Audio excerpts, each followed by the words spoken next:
Karibu sana katika channel yangu ya YouTube. Tunaendelea kujifunza Python programming language, na katika video hii ya leo tutakwenda kuzungumzia zaidi kuhusiana na data output. Tumeshajifunza katika video zilizopita jinsi gani ya kuweza kudisplay data zetu katika program zetu.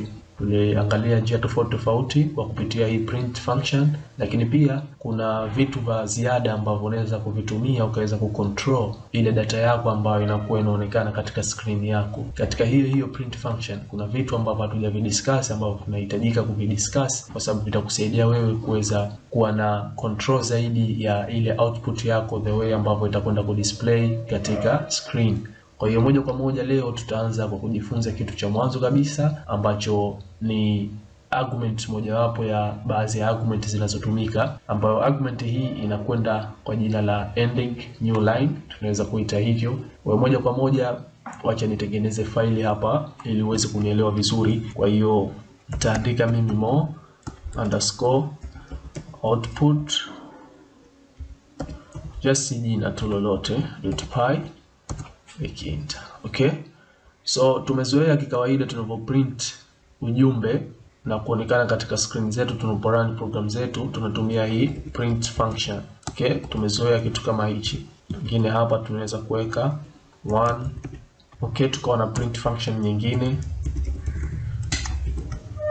hii tukaita 2, then tukawa na print function nyingine ya 3 tukaita 3. Okay, tumeshazoea kuandika print function ambayo inaenda kuprint line moja kwa statement moja. I mean print function hii moja itakwenda kudisplay mstari mzima wa screen yetu, na print function ya pili ambayo ni 2 itakwenda kudisplay katika line ya pili, na 3 itadisplay katika line ya tatu. Ndivyo ambavyo print function the way ambavyo inafanya kazi. Lakini sasa kuna uwezekano sisi wa hizi print function zetu tatu zote zika display katika mstari mmoja. Ndio hicho kitu ambacho nakusudia leo kukufahamisha. Waache niweze kurun kuonesha kwanza hapa kabla ya kuweka hiyo argument yetu ya new line character. Konta run hapa, na moja kwa moja unaona kila print function inakuwa ina take line nzima ya computer screen yetu. Kwa kile ambacho kimo ndani mule, ile argument ndio ambayo itaenda ku display katika hiyo print function ya kwanza. Kama unavyoona hapa, ya kwanza imebeba 1 2 3. Okay, sasa inatokea sometime unahitaji kuweza ku display katika line moja tu print function zote hizi tatu. Vipi unaweza kufanya hivyo?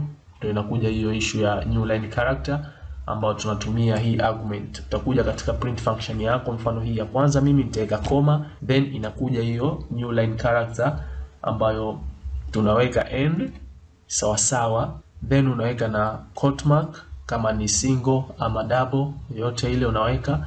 Then baada ya hapo unakuja katika pengine print function ya pili, nayo unaandika comma, unaweka end, unaweka sawa, unaweka quote mark zako na kusave kama hivi. Sasa kitu ambacho kitakwenda kufanya hii new line character ni kwenda kuprint hii statement ya mwanzo ya print function ya kwanza, then instead ya kuacha line nzima na kushusha chini na kuendelea na print function ya pili, itakwenda kuvunja ile line na kuchukua line ya pili ikaja kuanza hapa juu ya line hii ya kwanza, kutokana na hii argument iliyoweka hapa ya end na quote mark zetu hapa. Kwa nikisave hapa sasa hivi nikirun, utaona tofauti. Kama unavyoona sasa hivi imetoka line moja tu, lakini imekusanya print function zote tatu 1 2 3.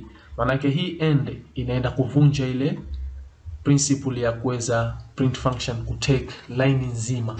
Instead inaenda just kuchukua tu sehemu ile ambayo statement yake imekusanya ama argument yake inaenda ku display, then baada ya hapo itaenda kuchukua na kitu ambacho kinafuata na kukiweka pale pale katika line ya kwanza. Ndio hichi kitu ambacho tunakiona katika output. Imeanza 1 2 3 ikafuata hapa. Mwanzo tulipokuwa tunaandika print function tupu na kuweka statement zetu ndani mule kama ni argument, basi zilikuwa zikienda kuprint na kudisplay kila moja katika mstari wake. Lakini sasa hivi mstari mmoja imekusanya print function zote tatu kutokana na hii new line character, hii ending new line tuliyotumia hapa katika hizi print function zetu, zikiwa kama ndio argument zetu za kuweza kuvunja hiyo sheria ya ku take full line ya statement yetu ya print function moja. Kwa hiyo una uwezo pia wa kuacha space kama unavyoona katika output sasa hivi hapa 1 2 3 zimekamatana, lakini una uwezo wa kuacha space kwa kuingia humu ndani ya hizi quote mark zetu ukaacha space. Mfano nimeacha space moja na hapa naacha space moja, nikisave nikirun tayari unaona kuna space zimeachika hapa. 1 kuna space, 2 kuna space, 3 kuna space. Umeona? Na una uwezo kuacha more than one space, pengine unahitaji space kidogo iwe kubwa, unaweza kufanya hivyo na ikaenda ku display vile vile. Kwa nikirun hapa na tayari unaona 1 2 3. Nadhani hiki kitu kitakuja kukusaidia wewe sana katika kutengeneza vitu mbalimbali ambapo unahitaji vika display pengine in form of table na vitu kama hivyo.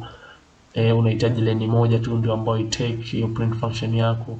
Kwa kuna vitu vingi ambavyo vitaenda kusaidia hii Newline character.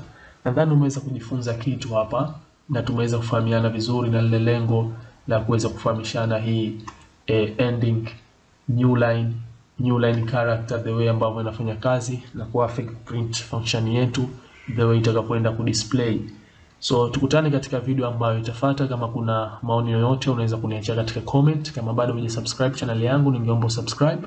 Katika video inayofuata bado tutakuwepo katika print function, lakini kuna kitu kingine ambacho tutakuja kufahamishana ndani ya print function ambacho kinaenda ku display jumbe zetu ama statement zetu katika format fulani. So asante sana.